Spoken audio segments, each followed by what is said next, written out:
Welcome back, everybody, to the Denver Broncos franchise, where today we're going to be recapping year 7 in the series, and what a year it was. I have gone through so many years in these franchises and dynasties, and this is definitely in like the top 1% for enjoyable seasons and stories. We've never had a season quite like this one, especially the playoff run that we went on with this team. It's just unbelievable how we got to the Super Bowl, let alone winning it. The Texans and Chiefs games were so special with those comebacks. The Steelers and Falcons games were more so just great defensive performances.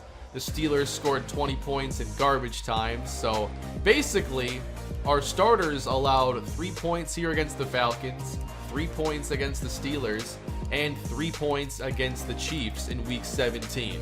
This is still a defensive football team. And as I mentioned at the end of the Super Bowl episode, when I was, going through last offseason, the top priority was, okay, we have to make sure the defense can stay together. And I think, if we signed Leighton, we could have had this defense this year, most likely. But going into the future beyond year 7 would have been more difficult. So obviously our defense is stacked, and when you go watch that Steelers game and you see just how much we dominated Tony McAdams in that offense, and then I pull the starters, second string comes in, and the Steelers just march down the field with ease, getting big plays and 3 touchdowns. So today we'll recap the season, talk about what I want to do moving forward, as I am not going to be ending the Denver Broncos franchise. I've mentioned before, I have no intentions on starting a new franchise for this channel on Madden 21. Nothing like this series. I'm going to mess around and do some weird things like my Wildcat streaming deal I started just the other night. But I really like this series. I think it has become the best franchise I've ever done. And I legitimately enjoy the games despite any flaws in the game, and there certainly are many. But I like the slider set so much. My games are fun, and I think that's why we just had a season like this with games that went down to the wire with so many wild finishes. And I wanted to thank all of you for the great feedback on the Super Bowl episode. A lot of you liked the intro a lot, and those are always fun to put together. I'm never quite sure what the intros are going to be for those big games. What I normally do is I look for a song first, try to find music, and then think how I can fit an intro around it. So maybe it's a little backwards. I like to reverse engineer it a little bit. But I have a rough idea of what I want to do in the intro, but I look for the music and then edit to make it fit. And that track worked out really well. Took me around probably an hour and a half, 2 hours to put together that intro. And judging by all the feedback, it was totally worth it, and it worked and set the stage for the Super Bowl perfectly. But of course, I had to have some content for that intro, and that content was courtesy of the wildest playoff run I've ever had.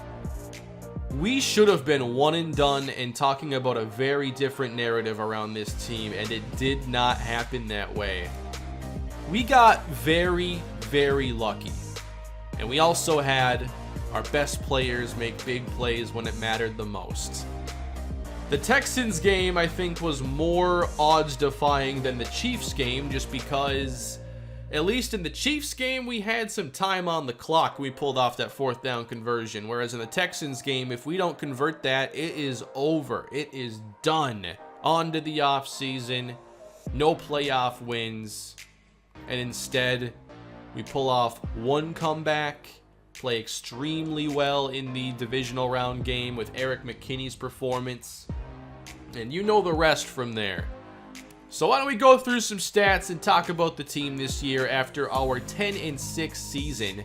Now, admittingly, it wasn't as good of a season as last year. It was just more exciting. And of course, again, we saw the mid-season quarterback change. We opened the year 3-1, had some trouble in this Eagles game. We were winning low-scoring games when our defense showed up and played really well. It wasn't until the Colts game in Week 8 where it was finally the offense leading the way. And this was around the time that Sheffield became the starter, and we started to mix things up. I think we actually had some defensive scores in that Colts game. There might have been 2 of them, actually. So Sheffield started here after the bye week, I believe it was. And obviously he was very inconsistent to start out. The accuracy was not where I wanted it to be. I was surprised that his arm strength was never a problem. From the moment I practiced with him in the first, stream, it was like, all right, his arm strength is not an issue. It's the accuracy we've got to figure out. And by the time we got to the postseason, it got there. Superstar X Factor is a huge difference. You get such a dramatic modifier there on your XP, or I guess you don't need as much XP to level up. And then on top of that, he won awards, which gave us a bunch of extra points for the postseason. And I thought, he was lights out in the playoff games from an accuracy standpoint. In the Super Bowl, he was almost flawless. That game went really well. And I think that we saw kind of the offensive philosophy change a little bit along the way as well. Really relying on the ground game when it stepped up for us and not trying to force the passing game too much. Like, obviously, the interceptions have been a big problem. The sacks have been a big problem. And the only thing that's going to really fix that, I think, is running the football more. Not because it'll only reduce pass attempts, but because it should lead us to better third down scenarios where we are less likely to take sacks. As we were once again the worst team in terms of third down conversion. And I know when we're last place there, it's because I'm making too many mistakes getting us into bad third downs. So 40%, not good enough. I think that if we start to run the football a little bit more, this is going to go way up. There's no easy way to find out our total number of dropbacks, but if you tally up the attempts plus the sacks, that gives you 641 pass attempts on this season. We should not be there. That's what Drew Brees was doing a handful of years ago. He was throwing 650-ish pass attempts a year. We cannot be doing that. And there are some scrambles in there. So basically, we were passing as much as the Saints were a handful of years ago, especially when they were 7-9 all those years and not winning a lot of games and having positive game scripts. So the running game needs much more attention. I had no idea it was actually that extreme in terms of pass attempts. But the running game was very fun this year because of the play of Dion Price. I'm just adding up all of our rush attempts quick, and it's 409. We've got to get that evened out. Now, because there are QB runs, it actually skews this slightly. There weren't a lot of QB runs. So we ran a total of 1,050 plays, and that means that we ran the ball on 38.9%. That's what the Jaguars do in real life because they're always losing. So if this were actually in the real NFL right now, our rushing play percentage would be basically where Pittsburgh is. And they're a passing offense. We'd be 23rd. And obviously we need to be higher. We're a lot better when we can run the football. And I don't want to be throwing like this anymore. Unless we have, the Chiefs offense, and we certainly don't. So Dion Price, this was a questionable signing in the offseason, obviously. I knew that I could find a role for him. I didn't envision it being RB1. I saw him catching the football a lot more, but he still had 53 catches. I got him a lot of receptions, and here were the game logs for that. I am really happy with where this ended up. And over the course of the year, I found ways I like to throw to our backs, and that'll continue to be a staple in the offense. I kind of skipped over quarterback quick. I want to go back here for a moment. On the season, 22 touchdowns and 12 interceptions. So I am kind of impressed that I threw the ball that many times and only had 12 picks. That's a pretty decent interception percentage. That would mean I threw an interception on 2% of the pass attempts this year. And if you were to compare that to a player in the NFL, That is basically what Buffalo is at this year. It's kind of middle of the pack, roughly. Just 2%. It's not awful. So I think I can cut that down even more if we're passing the ball 100 less times next season. But I liked playing with Sheffield, and over the course of the year, I felt the accuracy got under control, and I trusted him to make the throws I was trying to make. So hopefully we can build upon this. I think it was a solid rookie campaign for Sheffield. I don't think Cam Newton will be back next year. He was better the prior season. Obviously there was more regression, but I felt like going with Sheffield was better because he would develop along the way, and eventually his ratings did get pretty good by the time we got to the postseason and of course the Super Bowl. Back to the running game now. Dion Price, he was excellent with 5.7 yards a carry. NCAA tracks your 20-yard runs. I wish they did in this game because it's a stat I do like to look at. But if we go here, we see that Price really didn't rely on big plays to get his production. He did get some longer runs, but I think that if you were to predict, what he'd do on over 100 carries, you'd expect a few more 40, 50-yard runs. But instead, he was just a very efficient running back, and his speed allows you to take advantage of early running lanes very, very quickly. And just being so efficient those first few steps makes the difference. Donovan Jennings averaged 4 yards a carry and had 8 touchdowns. I thought that, DJ was very good for us this season, and I see a lot in the comments now. Many want to see DJ return, Marion Peppers maybe go. I don't think I'll be cutting Peppers. This was the first year where Peppers had injury issues, and then it's also the first year where Jennings did not. He played all 16 games for us. When Peppers did play, though, he was not very good. I couldn't get anything going with him, and that's part of why I shut him down for the year. For whatever reason, when he did get the football this year, he didn't do anything with it, and I knew I kind of wanted the extra running back spot on the roster for the end of the year. So I signed Amani Jones, who is just kind of a part-time player. I know it might seem like I'm just putting him in randomly at times, but there's always a method to which running back is in the game. Oftentimes, like in the Super Bowl, for instance, there was a time when he started the drive, and that was because Price had a kick return or a punt return prior, and I didn't think that he should be in to get the football right after that. So Jones was the spellback to Price. Because Danny Heath is really just a pure receiving back. He is a wide receiver to running back convert, and I think that his ratings have gotten better. I've gotten to put some points into elusive back, but his jukes, his spins, he's not a yardage creator. His athleticism is just decent. He's average there. He doesn't have a way of creating yards, though, and that's why I wanted Amani Jones instead. I obviously did not sign Jennings to a new contract, and I don't know what will happen this offseason. If I can bring him back for a reasonable deal and we have plenty of cap space and it's like 1 or 2 years, then I probably will. Because if Jennings goes, I'm just going to try to replace him with a similar running back anyway, and we already know that's probably not going to be very easy considering his size and speed blend. You're just not going to find 93 break tackle and 92 speed for too many running backs. Alright, let's get to the passing game again. DeAndre Hopkins, 97 catches, 1,299 yards, and 6 touchdowns. He had the exact same number of catches this year, playing a completely different role in the offense as he became our primary slot receiver, which saw his yards per reception drop, his yardage overall drop, and his run after the catch go up. Touchdowns also bounced back a little bit.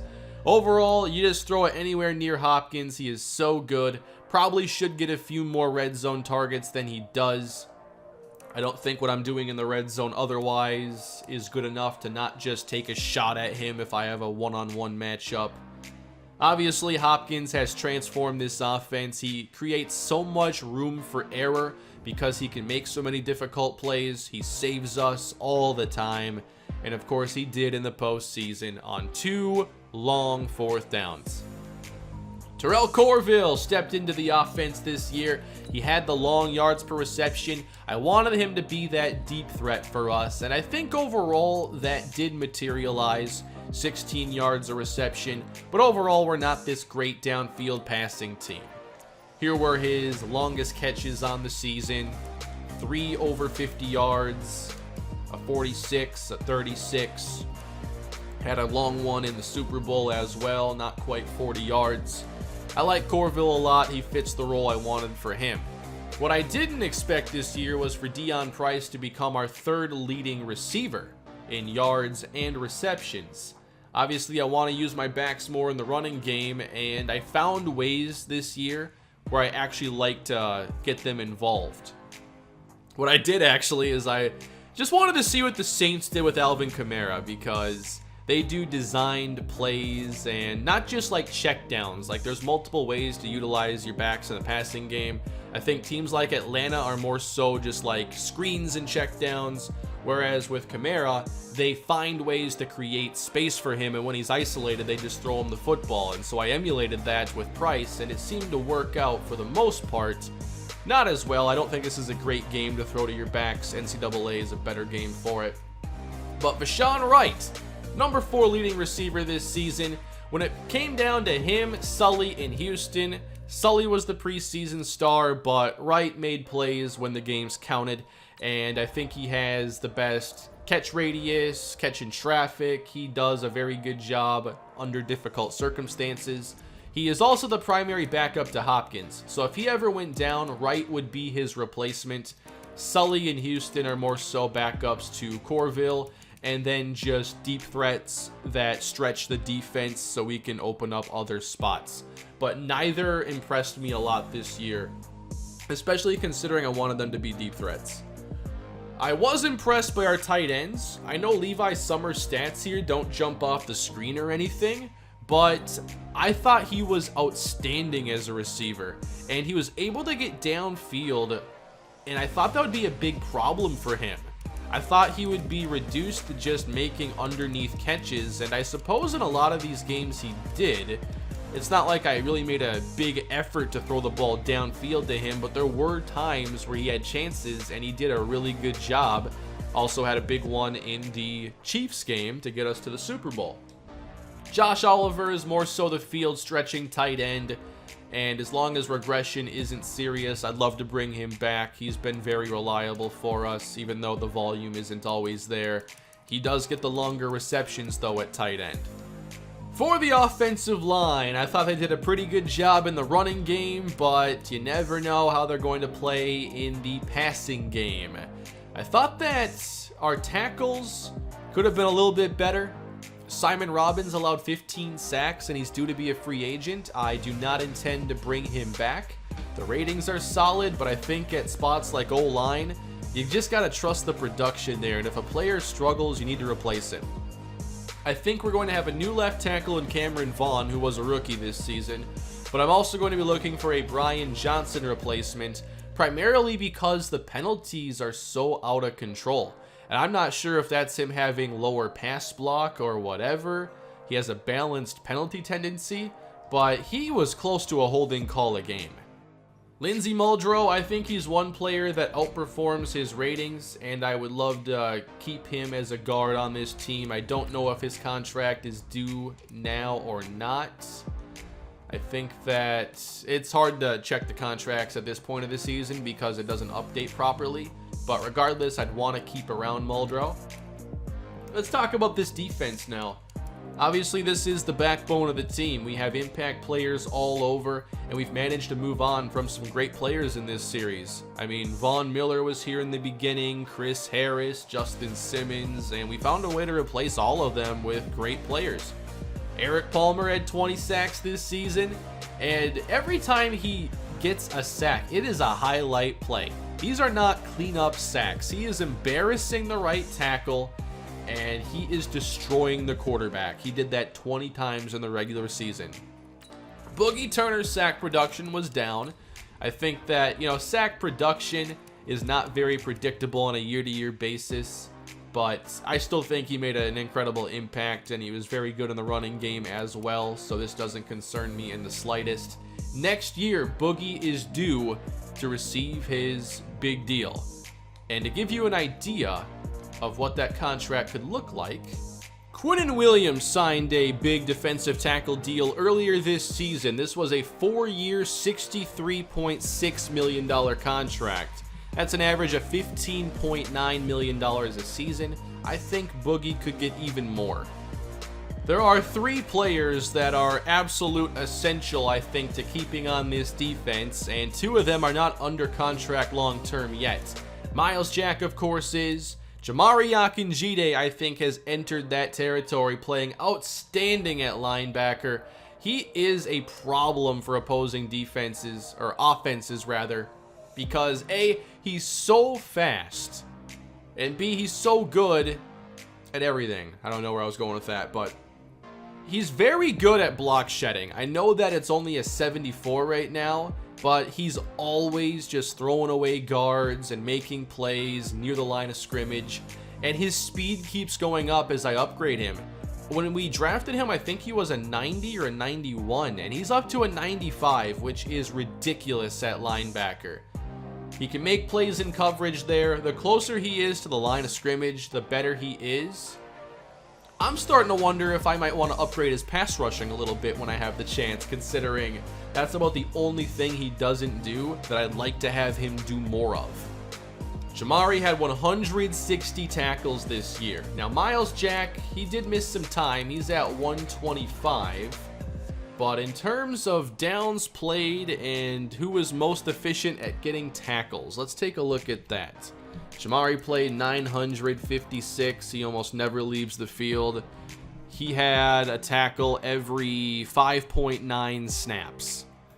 Myles Jack at 125. He also gets a ton. That's a big reason why nobody seems to run well on us except for a handful of teams. And he averaged one every 5.4. So Jack is still more efficient in that sense, but they're usually on the field together. Xavier Watts, 128. Darnell Savage, 120. For tackles for loss, Jamari Akinjide at 24. Love that. For sacks, 20 for Palmer, 13 for Turner, and 11 for Bradley Chubb, who got a lot of those late in the season. Closed very strong. Our other defensive tackle spot is a rotation, seeing Cam Smithson get 5, Stephon Charles get 2.5. I split the snaps there pretty well this year. Nelson Johnson, 104. I don't see us bringing back Stephon Charles. I think with Redgrave entering and giving us some run defense snaps, we can then mix between Smithson and Johnson to get pass rushers out there. We didn't get a lot of takeaways this season, unfortunately, but Christian Baxter had 1 INT, 91 tackles. I thought he was pretty solid. 5 deflections as well. He is about to be a free agent, and I'm not sure we'll be able to afford to bring him back. I see him getting a big contract elsewhere. Damien Charles, not quite as good as he was a season ago, but he was still very effective and stepped up for us in the postseason. He effectively shut down Tyreek Hill and, of course, had an INT against Taquan Layton. And I believe he saw mostly Cornelius Davis, who had like 2 catches for 7 yards in the Super Bowl.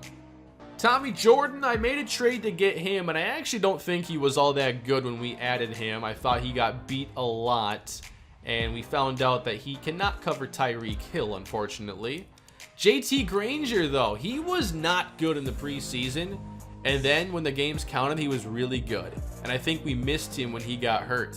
So I'm really happy with how he developed this season and can't wait to see him hopefully continue to develop into a shutdown corner next year. And there's also Eric McKinney, and I can't find him. There we go. McKinney plays slot and outside corner in our base as well. He doesn't get a lot of splashy plays, but the playoffs brought his game to a new level. 1 career interception.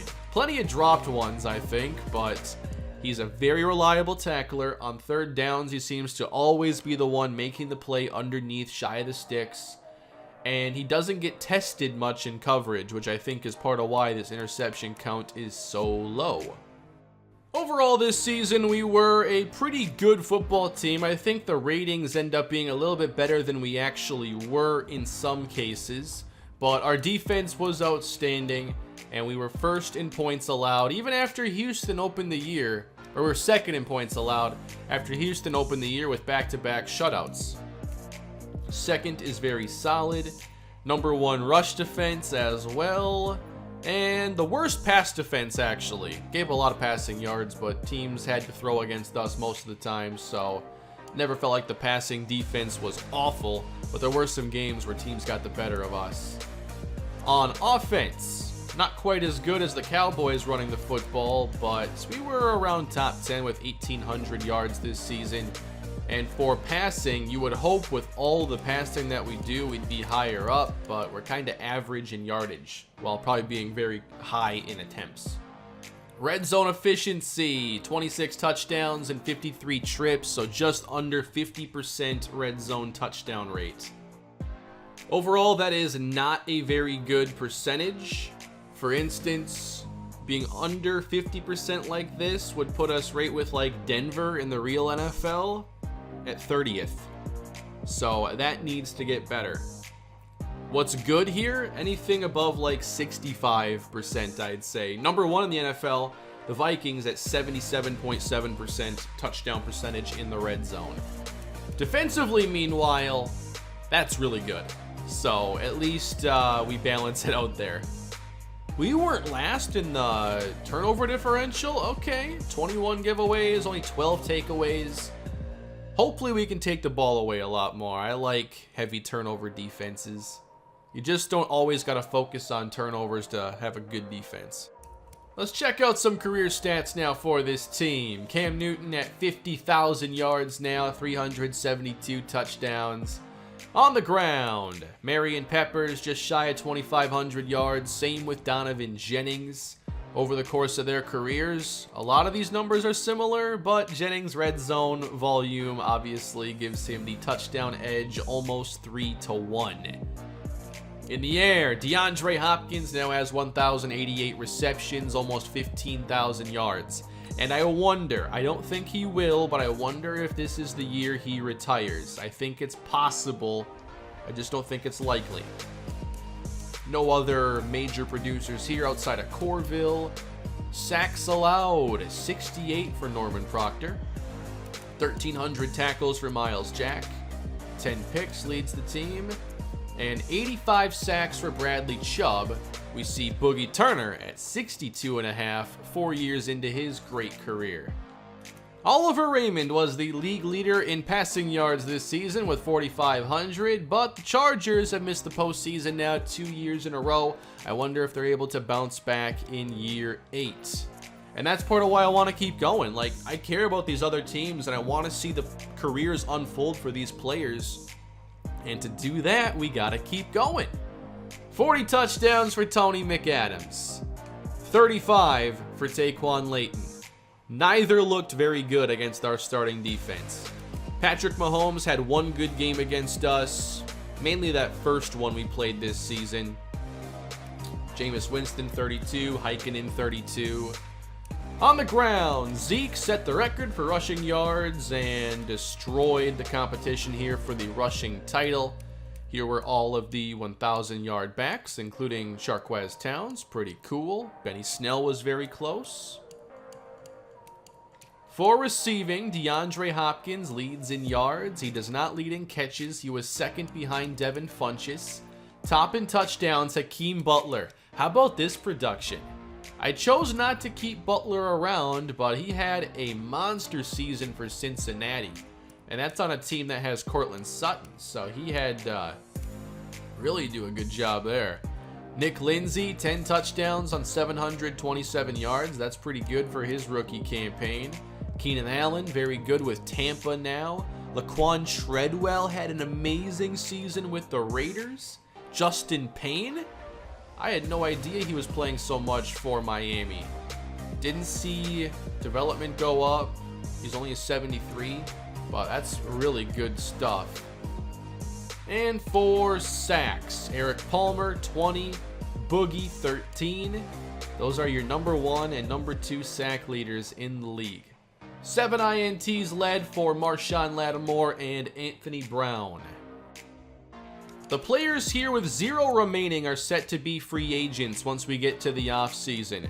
We don't have a lot of key players here who are going to be free agents. Darnell Savage will be.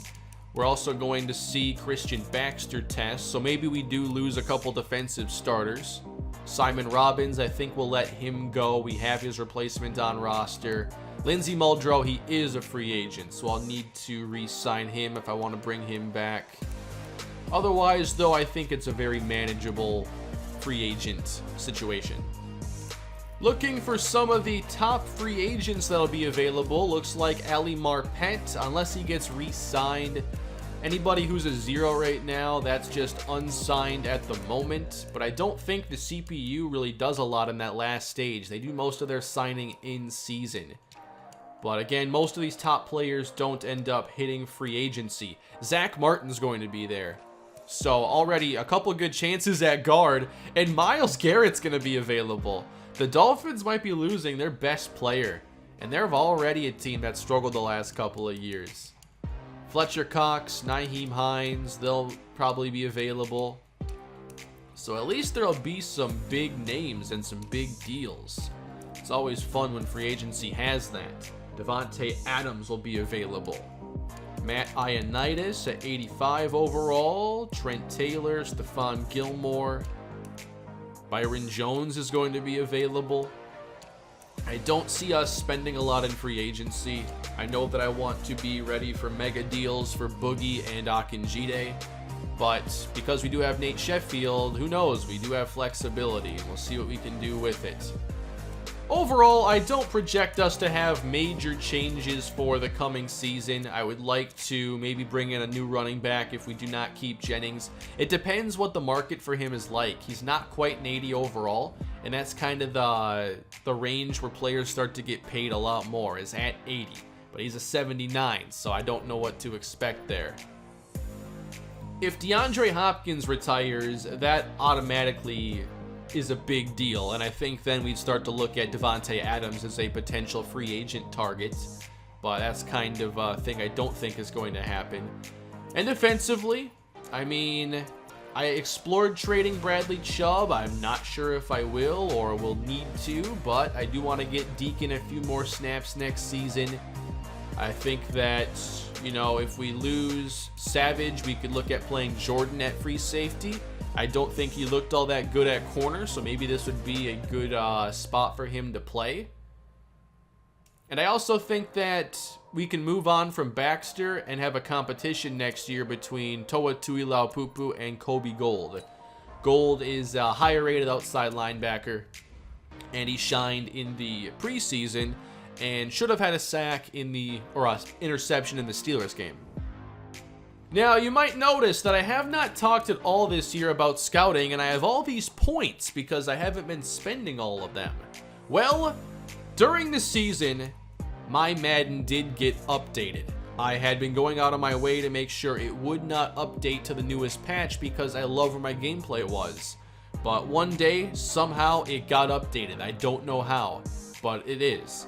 And the gameplay is fine. As I updated to Mat 10's newest set, it plays identically, I think, to the previous version. So I have the newest version of Madden, and you will see a blackjack draft class. I just told them about this very late in the season when the game got updated, and he is putting together a new class that I actually do not have quite yet, but will have, obviously, for the off season. So if I get it in time, I'm hoping to do a little draft show.